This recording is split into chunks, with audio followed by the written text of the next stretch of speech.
ஒரு அடுத்த 6 மாசத்துக்குள்ள தங்கத்தோட விலை அதிகபட்சமா எவ்வளவுக்கு போறதுக்கு வாய்ப்பு இருக்குது?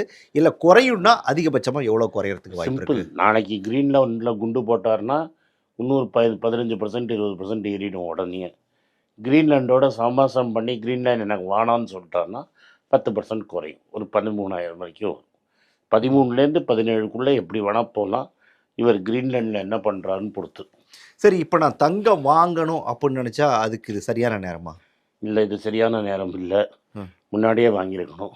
அடுத்த 1 மாசத்துக்குள்ள உங்களுக்கு அடுத்த 10 நாளுக்குள்ள உங்களுக்கு தங்கம் வேணும்னா மட்டும் வாங்குங்க. இல்ல ஒரு 10 நாள் பொறுத்து இருந்து, தங்கம் எந்த சைடு பொருந்துன்னு பார்த்துட்டு வாங்குங்க. இப்போ வந்து முதலீட்டுக்கான நேரம் இல்ல. தங்கத்துல முதலீட்டுக்கான நேரம் இது கிடையாது அப்போ. 10 நாள் சார் நான் முதலீட்டுக்காரன் இல்லன்னு சொல்ட்டு, அந்த ஆளு கிரீன்லாண்ட்ல குண்ட போட்டு இன்னொரு 10% ஏறிச்சா என்னால சொல்ல முடியல. அந்த ஆள பார்த்து நம்ம முடிவு எடுக்க முடியாது. இன்னைக்கு வாங்கிட்டு நானும் நீங்க அது 10% இறங்கிடுச்சுன்னா, என்ன திட்டக்கூடாது. ம். அதே சமயத்தில, ம்.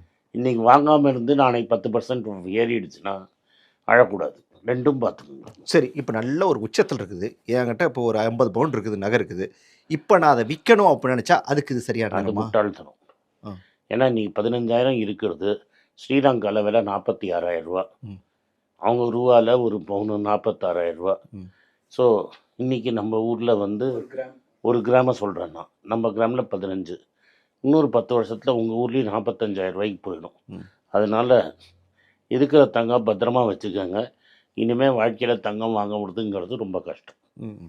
நீங்க ஆரம்பத்துலருந்து சொல்லிட்டு இருக்கக்கூடிய ஒரு விஷயங்கிறது, ஒரு வீட்டுக்கு, ஒரு குடும்பத்துக்கு 400 400 கிராம். கிராம் ஆமா. தங்கம் வேணும். அப்படிங்கிறது வேணும் அப்படின்னு அன்னைக்கு சொல்லி சொன்னேன் சொல்லிட்டு நான். அன்னைக்கு சொன்னீங்கல்ல, ஆ. இன்னைக்கும் அதே தான் சொல்றீங்களா? இல்ல இல்ல இன்னைக்கு அது இன்னும் கொஞ்சம் கம்மியா வச்சுக்கலாமா? 200, 100ன்னு வச்சுக்க வேண்டியதுதான். யாரு போய் அன்னைக்கு என் அட்வைஸ கேட்டிருந்தாங்கன்னா, இன்னைக்கு வந்து ஒரு குடும்பத்துக்கு ரூ. 60,00,000 கிட்ட இருந்திருக்கும்.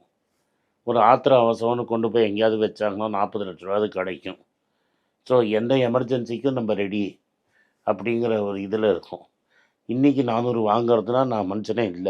ம். உன்ன 400 வாங்க சொன்னா. ம். ஸோ இத வந்து டெஃபினட்டா வந்து நம்ம குறைச்சு 100 அப்படிங்கிறதுலயே நம்ம மனச சாந்தி பண்ணிக்க வேண்டியதுதான்.